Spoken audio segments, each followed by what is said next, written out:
Aerotech Télévision, mbote na bino, mbote na bisika nyoso bosangani, mikili na mikili, bandeko, tozali ensemble. Toza ensemble, bon, tozi moi tant mikolo yo, puisque président Zaki na aussi 4, Azalaki na 4 à Paris, boyebi, depuis le 10, donc jusqu'au 13. Donc, président Zongaki Lobi, Azongi na Kinshasa mais na minute Oyo, Azali Bongo na Berlin. Alors, pour nous recevoir là-bas, point, Oyo Tobongsi na Mkwalelo pour na bino, Nazali Bongo na JC Kabeya Chimwanga. Bonjour mon amboka. Bonjour Ndeko Aerotech Jean-Paul. Alors plaisir makasi pour mon Ndeko. Toza toujours wana si faut le mboka, toza ensemble vraiment pour to beta vraiment c'était na Oyo président Zosala, to l'accent na mboka était tozu président Oyo Congo Azarozela, Congo Azeli président Moutindo Bambula na Bambula. Mais le roi Moïse, tout le monde a président, quoi le roi na mapata, moi na mboka azana esengo, na mboka nyoso azali koleka président azotika Bilembo. Bilembo mendeko poto bon to vraiment to expliquer bandeko oyo elikaki a na Paris. Tolingi ba un petit peu ba point auto retraité na oisika pour bandeko baza na moi idée baye ba tokolobela ni na oisika bandeko tokolobela voyage à président na France, toyeba France. Pourquoi aller en France? Pourquoi qu'il y a Japon? Pourquoi qu'il y a Espagne? Pourquoi pour ni en France? Voilà. Donc voilà, Tokolobela Yango. Tokolobela Likambu Oya lutte contre la corruption. Puisque voilà. Lutte contre la corruption, Mboka na iso tourné en rond pour natina ya corruption. Tokolobela Yango na Moulaï. Et puis na est tokomi wapi to ngatoye bandeko puisque muteme zaka na est pour na bandeko oyo bazali ko boma tous les jours bana bitike ba veuve bazotika la tous les jours nakati ya mboka Bukavu Butembo Beni autour donc mboka baba est toi donc voilà ils a attaqué na banguna oyo bazali ba jaloux ya bomengo na biso oyo balingi moi Congo alia na nzala na été mais bandeko wana tokoyeba tokomi wapi vraiment na bitumba ozana est bitumba mumba ici la raté voilà. Donc toko zongela wana tokoyeba un petit peu américain tu sais très bien que ndeko mwana mboka fati akene aux États-Unis pour akene osenga américain baya ko kamba biso na kata bitumbana na kata économie na biso puisque les économies l'une des économies la plus le parterre voilà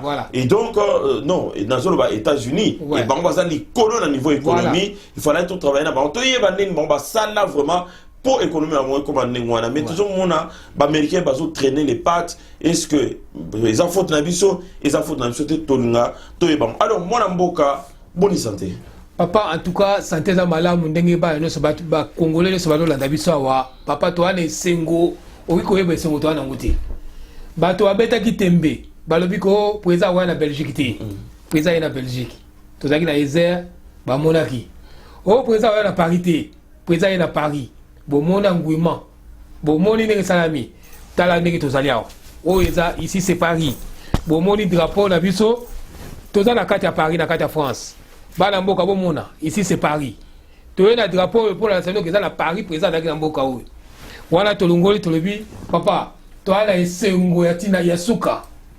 congolais ataki makelele akoya te boy président yaki bomona ki bilili bomona ki ba image salle plein à craquer. Moulongo banda midi ti 15h. Toi li banda moulongo plein à craquer. Bayaki po bayako beta ba congolais. Tout monde mutu mokoti. Bota ba image différence ba image, il y a porte de la Villette. Na place biso salle ezalaki na porte d'Aubervilliers. Bango bazaki musika biso musika ba congolais ba soi-disant congolais ba comment ba zaïrois. Na biso ba congolais solo ne to tonisaki salle. Papa, ba mama, bino moko mona ki to ku commenter na makambo wana ti. Voilà to so sabino ke non. Omoni moko to comme na guerre siko ya ba neurone. To comme ça politique ba neurone. To comme ça journalisme ba neurone. Soki yo to mutazoba, moi ça la politique ba longa ezate. Vous le comprenez? Na français ba loba ke non, dis-moi qui tu es, je te dirai qui tu hantes. Yebsanga nani ozali na koyeba banani bazakana yo, banani batambola kana yo. Eloko to mona ki yangwana. Biso bomona ki biso. Bomona ki sonde tozali biso ba congolais. mais bazaiwa pe bomonaki bazaiwa mais tikala koyeba keno ngunda obaka ngunda na kombo congolais odo comprendre obaka ngunda na kombo congolais ngunda silaka ngunda na jiza ngunde kosila okoloba siko zanani congolais zaiwa ubelan tant ngunde kosila papa olobani donc toza na bilili na bilongi na bino nyonso tango koya kosenga soki nga naza ambassadeur ya Congo na France obe na Belgique tikala koyeba ngelo yo za zaiwa nga naza congolais balobi mutu efo esala tokomi na guerre ya neurone okozala congolais obe okozala zaiwa tango ngunde kosila mutu efo esala bana mboka tozobenga bino lero yango oyo boya tosangana totonga mboka na biso biso toana commentaire akosala te na arriva président bilili yango moko elobeli bino bomoni président place nyonso bayeka koya te ake na Belgique président aleki bomoni nguima ake na États-Unis bomoni nguima ake na Russie bomoni nguima ake na Serbie bomoni nguima on na France akoma te akomi na France bino moko bomoni rien à dire et ce mot nango eleki ya mokili mobimba donc to ale loko awe sabinote. Alors ndeko tozonga sikona masona biso nangasi président qui a pona tina songolo mais bandeko balingba yeba président ayaki voyage familial voyage amical ou bien voilà tina nini vraiment président ayaki awa et puis naza sous question na yeba ayaki awa ayeko luka eloko nini donc wana ya liboso et puis eloko ayelaki est-ce que azuango to azuango te puisque ça zongi azana minito azana Berlin. Bon papa na motuna merci mingi na motuna tuninga biso nyonso toyebi congolais nyonso ayebi kino Congo na biso wana tolaki suna ba relation extérieure te na ba mikili mosusu te na ba mboka mosusu te po mwana mboka azaki place wana Rwanda azaki na mutu mboka na biso monsieur oyo buno boyebi le Jésus de Kingakati abomaki ba relation nyonso na ba occidentaux abomaki ba relation na ba américains asalaki ba relation na ba russe na ba chinois. Par le côté social, vous avez dit Papa Lobaki, le peuple d'abord. Aujourd'hui, ce qui n'était que constitutionnel est devenu réalité. La gratuité de l'enseignement est une réalité aujourd'hui.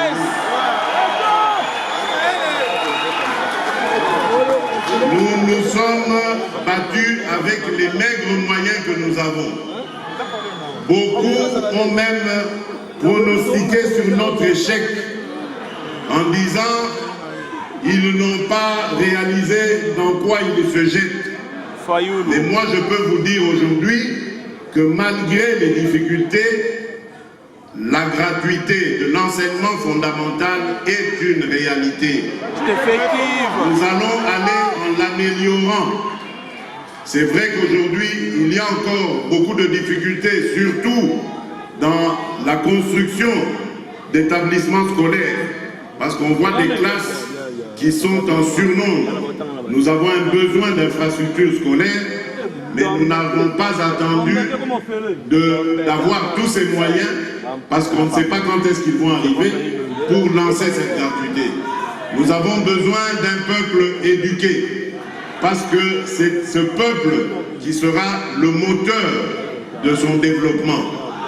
Donc, nous devons favoriser l'éducation, parce que par cette éducation viendra la justice et la paix. Des enfants qui ratent le parcours scolaire seront destinés au banditisme et à la délinquance, ce qui aura pour conséquence, une conséquence plutôt sur la sécurité et la paix dans le pays. Et donc pour l'éviter, il faut absolument que nous allions dans ce sens. Et nous demandons le soutien de tous nos compatriotes. Nous savons que c'est une période difficile à vivre, mais nous réussirons. La bonne nouvelle, c'est que les institutions financières internationales se sont saisies de cette affaire, ont compris notre programme et ont décidé de nous accompagner dans cette aventure. Nous ne reculerons pas.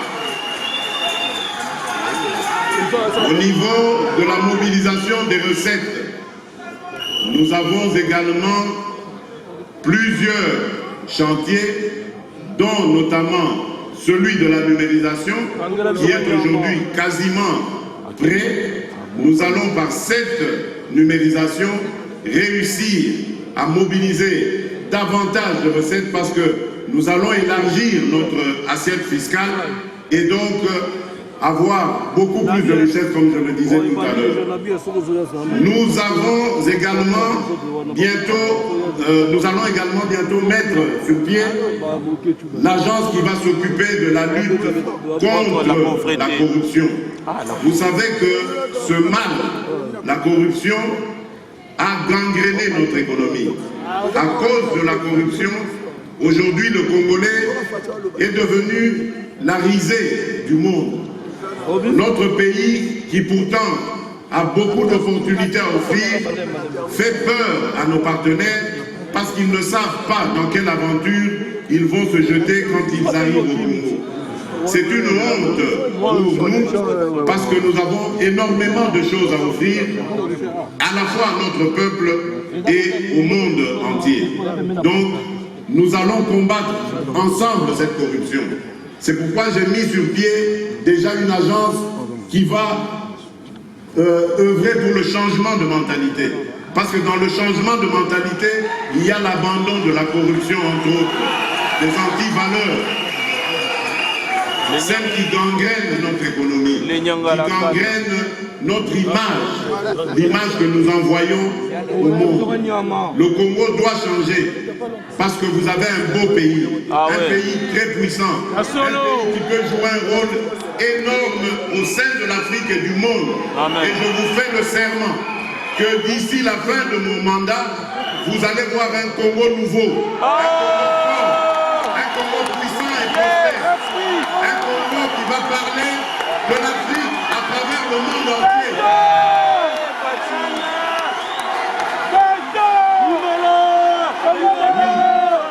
Ce Congo-là est possible et je vous promets de vous le donner.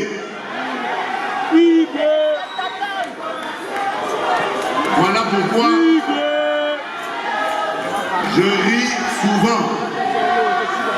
Je ris souvent lorsque j'entends la polémique sur les voyages présidentiels.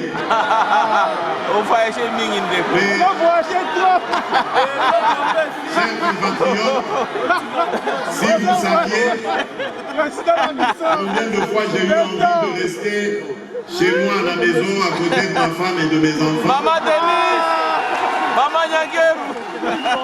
Les voyages ne sont pas du tout une villégiature. Les voyages ne sont pas du tout une partie de plaisir. Les voyages sont vraiment des épreuves. Parce que partout où je vais, tout le monde veut avoir les nouvelles du Congo. Tout le monde veut avoir des informations sur le Congo. Ah ben oui. Et je fais un travail ensemble avec mes collaborateurs de chercher des investisseurs, de les rassurer, de tout faire pour les intéresser à venir chez nous, investir leurs capitaux et créer des emplois. Mais ce n'est pas du tout une villégiature, ce n'est pas du tout des vacances. Et ceux qui polémiquent, à ceux-là, je leur dis, on a déjà ramené plus d'1,5 milliard grâce à ces voyages. Des voyages qui n'ont même pas coûté 50 millions de dollars. Mais on a déjà ramené plus d'1,5 milliard pour le Congo. Et nous allons continuer. Nous n'allons pas écouter ces mauvaises langues qui avaient déjà promis, rappelez-vous, qu'ils vont tout faire pour que les investisseurs ne viennent pas.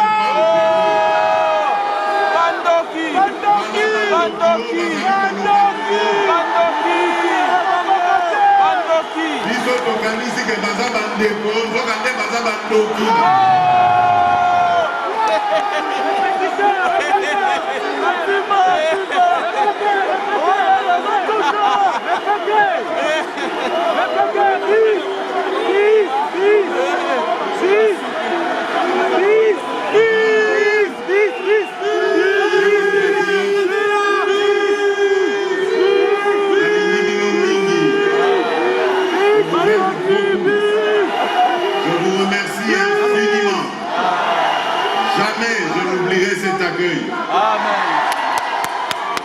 Mais je dois m'arrêter là parce qu'il est temps pour moi de repartir en mission. En mission pour vous. Pour vous, pour le pays. Parce que je veux que les Congolais regagnent tous leur pays. Sans distinction de tribu, sans distinction de religion, sans distinction d'appartenance politique. Tous les Congolais, tout Congolais a place dans son pays. Revenez, chers compatriotes, Totonga et Koloana et Longo. Kolo abate la Bino, Kolo abate la Congo, Tokomona na Lissoufou. Merci beaucoup.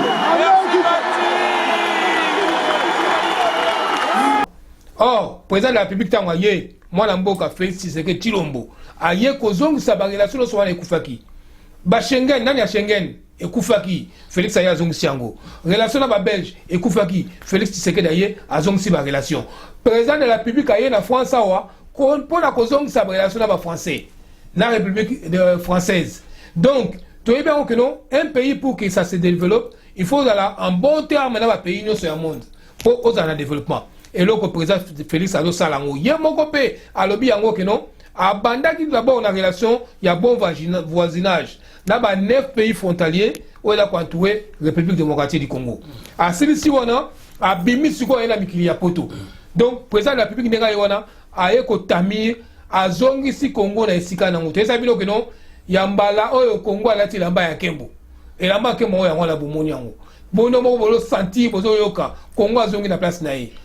Président de la République en France, Macron a poni azala représentant na kati ya forum.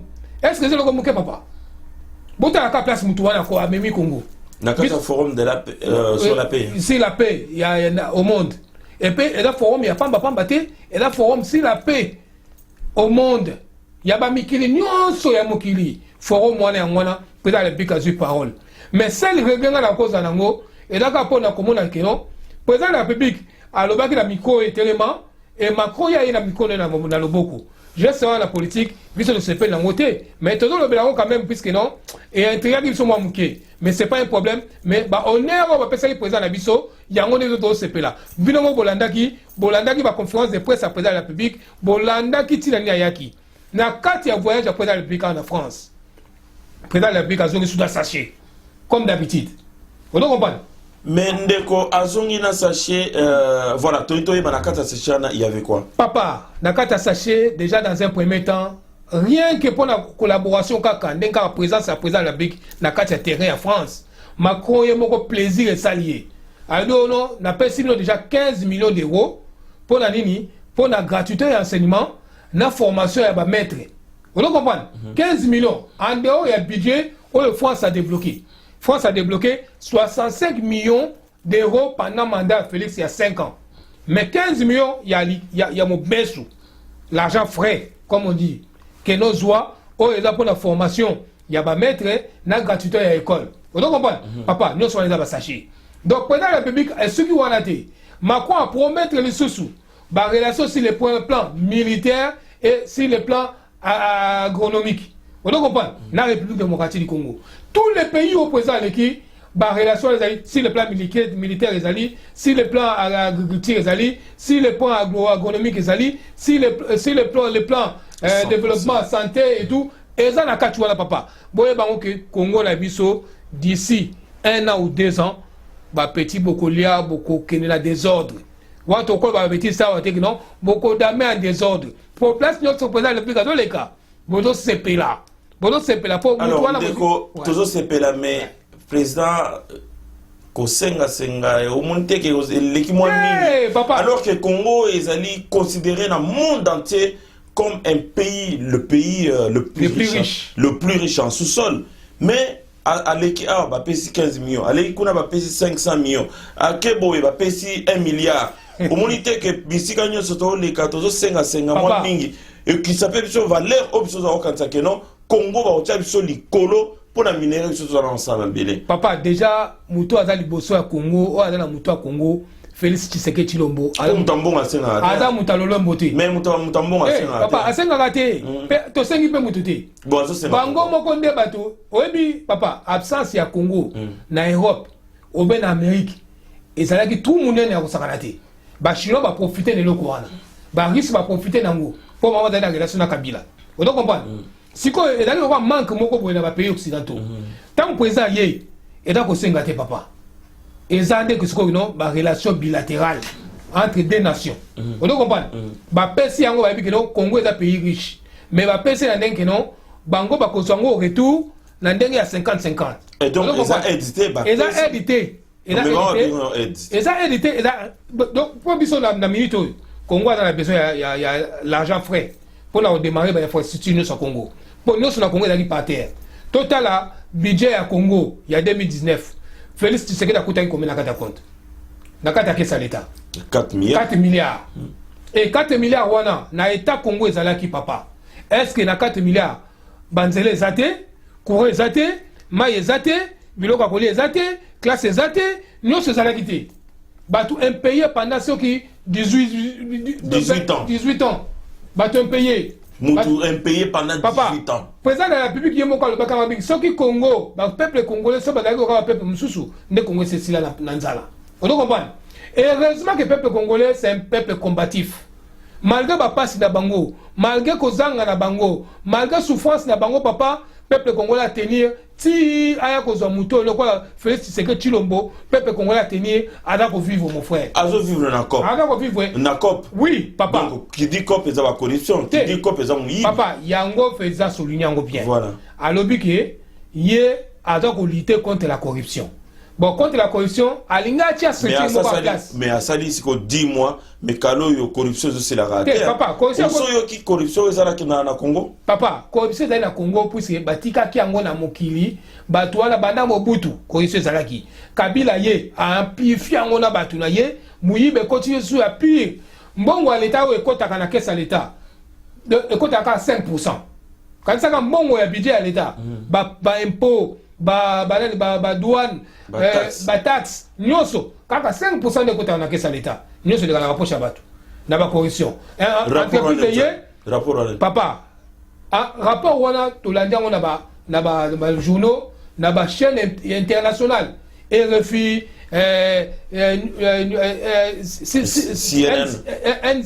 NCN ba BBC tout au landi on a chaîne ba bi que 5% quand de côté na compte ya l'état. Papa, nous sommes pas ni pour la mouille bateau.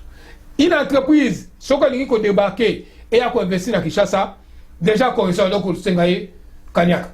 Oh non, avant de investir non, il faut les sangaye. Na kole so comme ndenge ngana na bandi kutata musalati. Yango poser la République avec non, ngana koya ko légalité na corruption, lutte contre la corruption. Mais sikoyo, alinga tia structure moko en place pour la lutte contre la corruption, mais structure alonga ke atana expertise. Il y a des pays où déjà avancé sur ce domaine-là. Ce qu'on a vu expertise dans haut. Bazo travaille déjà. Bazo travaille déjà dans le président de la République va voyage dans ça. Alors en contact avec les homologues, le président de la République. Alors en contact avec Bango. À côté de Macron, Macron a briefé sur les mêmes points. Que non, il faut vraiment bunda pour la corruption. Il y a des gens en place, na sala coup c'est le moko boye pour nango. Mais bino mutubola déjà bien posé sur ce plan-là, boye sanga comment il est kaka. Vous comprenez? Le président de la République a eu bitumba ya corruption et aussi là. D'ici 2 ans, beaucoup de monde a ndenge mboka ne kozala. Bana Congo bozala kimia, bozu mwana ya solo, oya yeko sala pona bomengo na bino. Yemoka sino que non, je ne trahirai jamais le Congo et je ne trahirai jamais mon pays et je ne cracherai jamais sur la soupe de mon père. Vous comprenez? A ko cracher jamais. Donc c'est quand ngolo balezo que non na ya pona ko sala pona bino. Bino ba Congolais bana na tembe. Boya bozonga toza nzela moko to soutenir président de la République pour bozomo na ndenge bitumali so badok munisa na batu ya FCC batu ya PPRD badok munisa par tous les moyens ba contrecarrer ye ba tiaye bakal pour avancer té mais peuple congolais bino place bozali bozana kati ya Congo batu wana ba na Congo ba musu ba se rétracter na Kalemi baka ko boma na Kalemi pour ba préparer coup d'état na bango mais bino peuple congolais ba na Congo tant bodo mo na ministre ya FCC adok olingate que makambe est avancé bozo sanine bo attaquer batu wana bo landa bango au moins député il y a FCC ou il y a PPRD alingi ko to sama ka président de la République bon attaquer pas donc olinga attaquer bino bonga donc peuple congolais to senga bino que to sala bomoko to landa batuana bakokima dans peu de temps bokomo ande ba zomba mais bakokima ou bien bakokanga bango puisque eloko ezana ezalité pour bakimisa bango batuana bana mbongo ebele babomba libanda babomba na bandako puisque na banque bakochati ba bibi très bien que bako denishango mais batuana bakocha bango epai wapi oyo nyonso miyibi bazaki na prison lelo facha zo bimisa bango miyibi o bazana libanda ozoloba bango akima mais donc masolo ozomona te que il a du mal à gérer ses côtés il n'a pas du mal pour le président de la République c'est quelqu'un de très obtempéré a mutumo ya kimia minga kina makamisi na kimia ndenge za wana basi wasola kana président française ba bikino ba ko amplifier justice ya Congo pona ko amplifier justice ya Congo donc ba ko komisango makasi na ndenge nini keno ba ono so basala ki makama mabe na Congo o no so baza ko lutter contre la corruption ba ono so ouais ba ono so baza ko violer droits de l'homme même envoyé spécial il y a Donald Trump a souligné mon sous Peter Fan a souligné mon sous il y a mon zonga nazo esamino que non président Macron a président Félix Tshisekedi non to côté misali gamba justice ya Congo puisque basa la tribune moko boye que non oh non ça sera qui m'appelle na kati ya Congo a dans la juger na kati ya République démocratique du Congo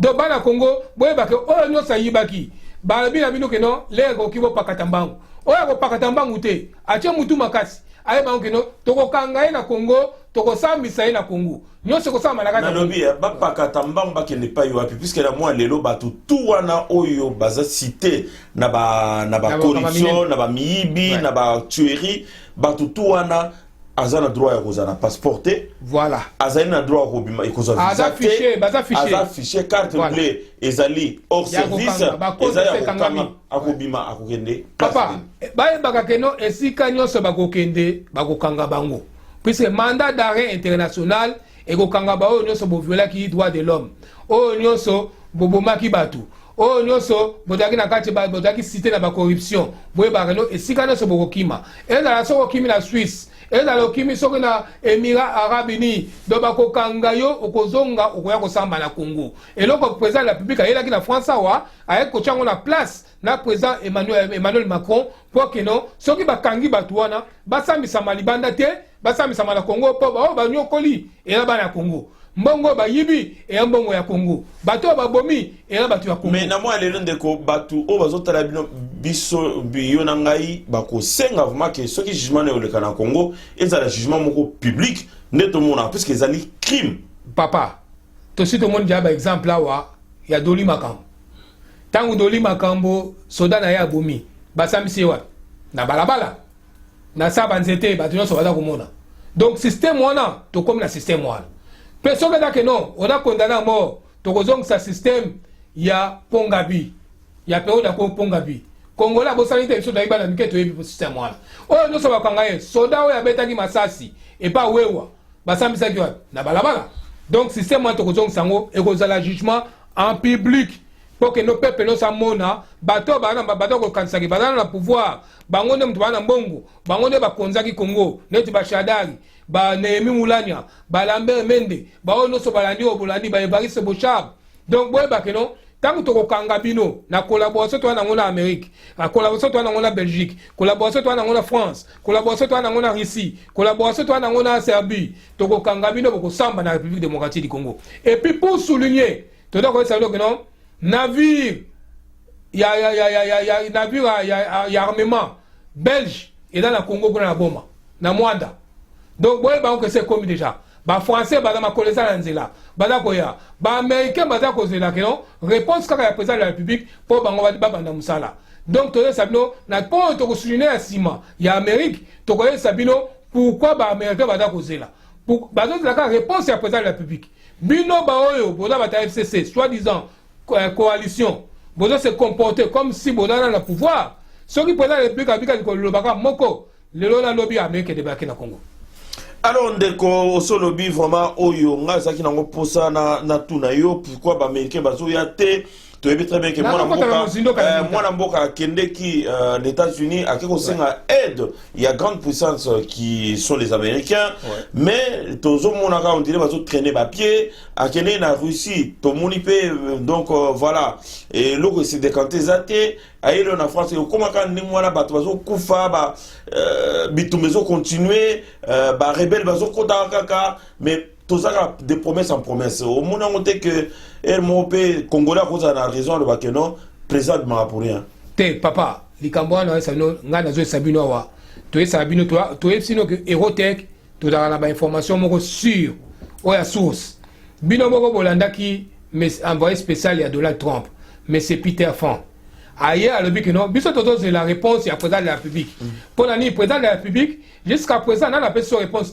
tozo mona ba généraux net ki o ba violer ba droit de l'homme o ba cita ba crime o ya assassinat o ba cita bango na la lutte contre la corruption comme général Kayimbi, général Tango Fort, général Amisi et général nani John Numbi ba cita bango ba toana bazaka ka en exercice. Pourquoi président de la République lelo a ka bango en exercice? Soki ka lelo yo Félix président Félix a lobby que no ba toana ba soit en exercice.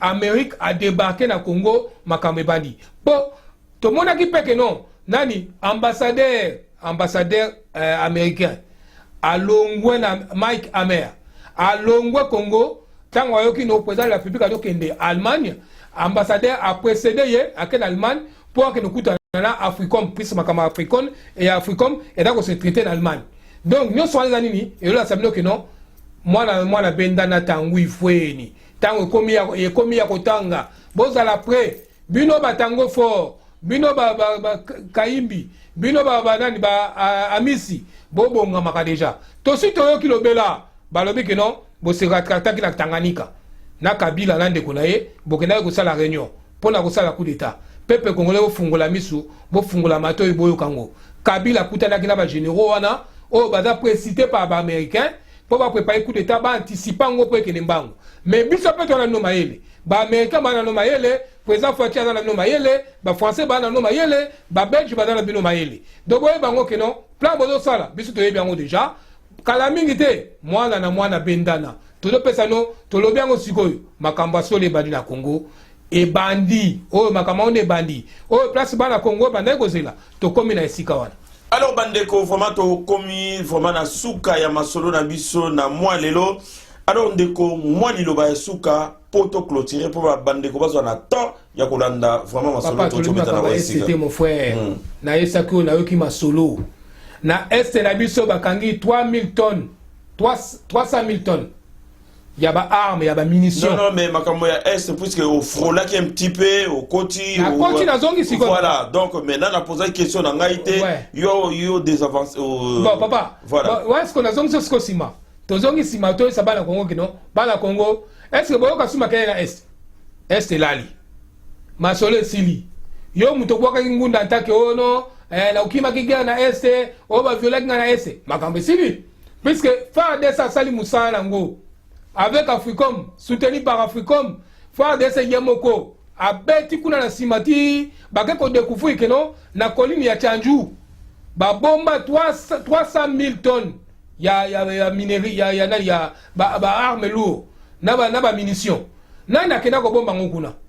Donc, bato bazalaki na makanisima be, balingaki bateka Congo, ba saccager, ba ravager Congo, ba bomba ba Congolais, ndenge ba mesana. Heureusement, que opération ane bandi na est kuna boyoki bino moko kimi ekoti boyoki yo moko Kagame ndenga tubeli abi ke no makamba est nazaki ngai moko te bamboka eze bele pona makambo na est mais bamboka anyoso lelo baza to sisi bango maele vive FARDC to na bino bana Congo to botoli mboka na biso Congo eza ya biso liboso allez vive Congo. Alors bandeko na ganti to suki awa pona mwa lelo na ko senga na bino bandeko o bolanda biso partout dans le monde bo partager massivement vidéo na biso bo partager boyeba que ba émission oyo biso salaka awa ndeko balandaka biso na Congo na Evi Télévision ezali bongo na canal 61 na bouquet public donc pas seulement na Congo balanda pe na Congo ya ngambo Congo Brazzaville balanda biso na ba Congo donc boyeba que donc tozali vraiment na bamboka ana soki ozala mboka ana e kolanda biso na internet yeba koza pe na possibilité soza na tente na kati ya ndako okoki pe kolanda biso fani na canapé no confortablement et puis olandi émission na biso lelo donc lelo tozali bongo le jeudi 14 novembre 2019, donc tout ça émission vraiment pour clôturer voyage à Mokonzi. Donc tout bandé vraiment émission nabiso analyse nabiso hebdomadaire tous les dimanches à partir de 15h. Donc ndeko yoso za la posa obe nabiso na 15h tout ça la kata studio nabiso et puis émission nabiso ekotaka au plus tard lundi soir ou mardi ozana émission nabiso. Bolim sabiso bandeko bobengi et belé boy ba pourquoi tout ça émission te tout ça là. Voyage à mon conseiller ici là et puis Tobeta moi synthèse de Tobeta mon andeko Kabea. Bon s'abonner massivement la vidéo pour tous découvrir ça pour la première fois. Bon partager, bon continuer à partager, bon partager massivement bah émission d'Abisso et puis merci JC. Merci honorable Jean Poyi. Alors on est aux alliés donc Masolo anana ma guerre à Buzoba et Sili. Masolo et Lali. Donc Masolo et Lali. Bien affilé, tout de suite au côté si déjà donc et Sili. Comme ce qu'on a tant que non. To me mambo kana soli boso ba di sha Buzoba to boyi to bandis comme Masolo solo. Merci beaucoup et à très bientôt sur notre chaîne. Bye bye. Bye bye.